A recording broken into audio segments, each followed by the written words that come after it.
Welcome to the Reconnection Club podcast, the show that helps parents heal troubled relationships with their adult sons and daughters. I'm your host, psychotherapist Tina Gilbertson. Each week, I'll offer you compassion, clarity, and personal development tips designed to help you reconnect, not only with your child, but with yourself. Now let's get started. Psychologist Carl Jung famously said, "What you resist not only persists, but will grow in size." Jung was referring to our shadow selves, that is, aspects of ourselves that we can't quite accept. But I believe the idea that what we resist persists can also apply to our circumstances. And that's why I want to talk to you, the parent of an estranged adult child or children, about the paradox of resistance and acceptance. In a nutshell, not only does what we resist persist, but that which we can accept, we can more easily change. Resistance essentially means focusing our attention on what we don't want. So resistance is, in that sense, the opposite of acceptance, of embracing something. In this episode, I want to suggest to you that acceptance is the only rational response to something that you can't do anything about, and that paradoxically, acceptance is the true path to changing your circumstances. Resistance can actually get in the way of change.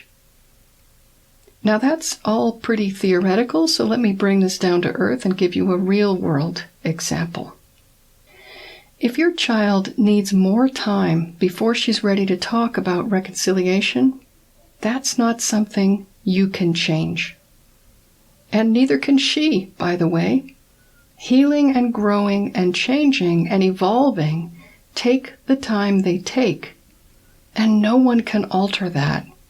Just like a seed that's planted will grow in its own time, and you can't speed it up. You can only wait and watch.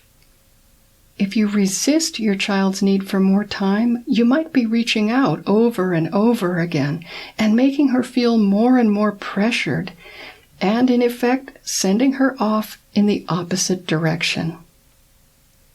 Whereas if you were to accept and even embrace her need for more time, she would have zero pressure from you, and in fact there would be a kind of vacuum on your side of the relationship.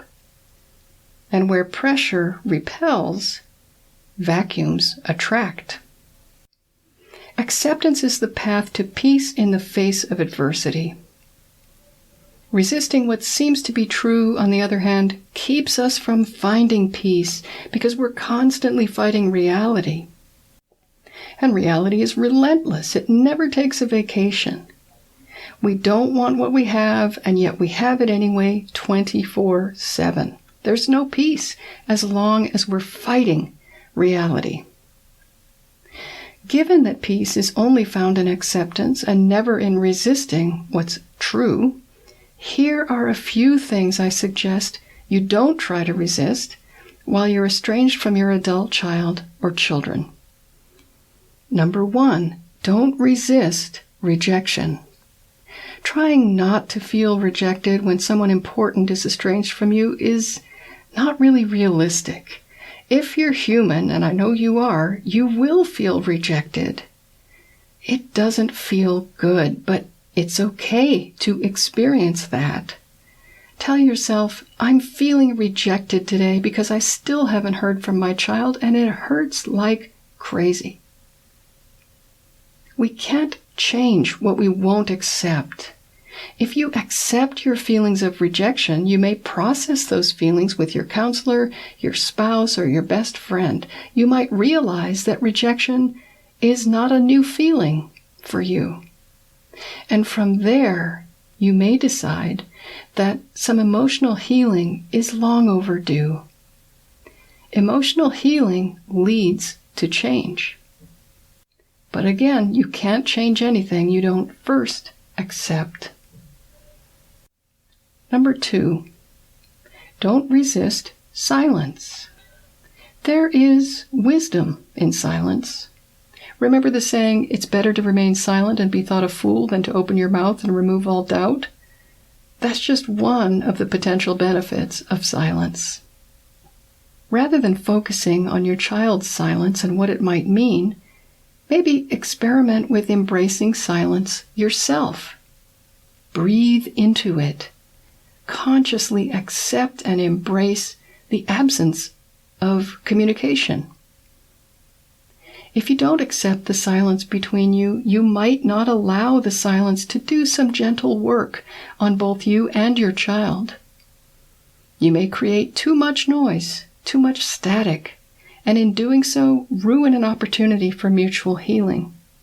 It's only by accepting the silence that you create room for thoughtful communication later.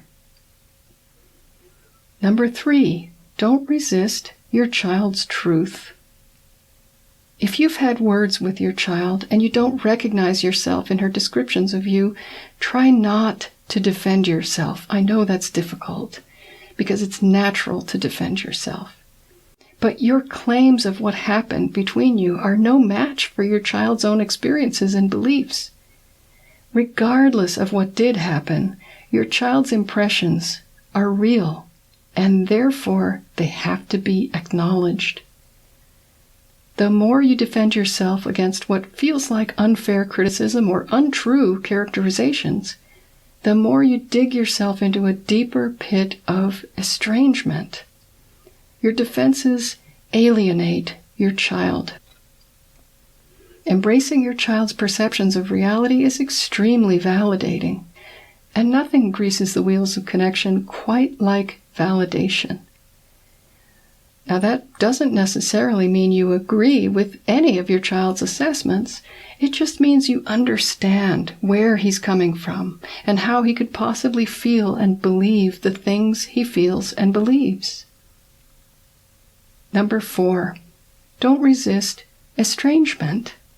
Your child is estranged from you right now. That is a sad fact that has to be accepted. Now, that doesn't mean that you need to accept or believe that your child will always be estranged. That's not a fact. That's a fear. It's just speculation. All you need to accept is what's the case today. And today, you and your child are, in fact, estranged. That's what's real. That's what's true. There's no need to worry that acceptance means nothing will ever change. The opposite is true. Remember, you can only change what you accept in the first place. It may seem a little bit crazy, but the flip side of what you resist persists goes something like this. To get what you want what you get. Meaning that you cultivate a full embrace of the very situation that you previously resisted. Just try it. Try to not only accept, but embrace the situation. Embrace rejection. Embrace silence. Embrace your child's reality and embrace this estrangement. Cultivate acceptance of what is true today, and from there, you'll be able to take constructive steps toward change in peace and in calm, and only when the time is right. And just pay attention to how you feel when you do this experiment. If you can achieve it for a moment, you should experience a definite sense of relief from the struggle, and a sense that new possibilities are opening to you.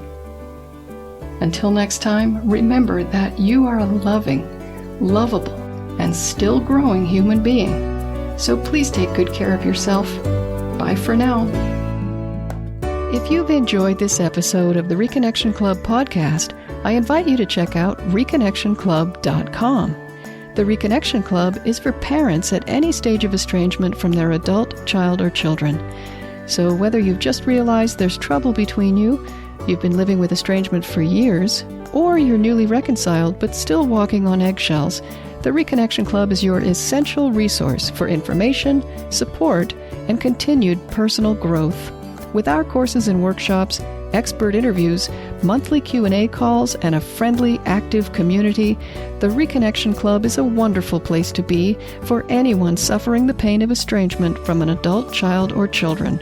So check it out at reconnectionclub.com.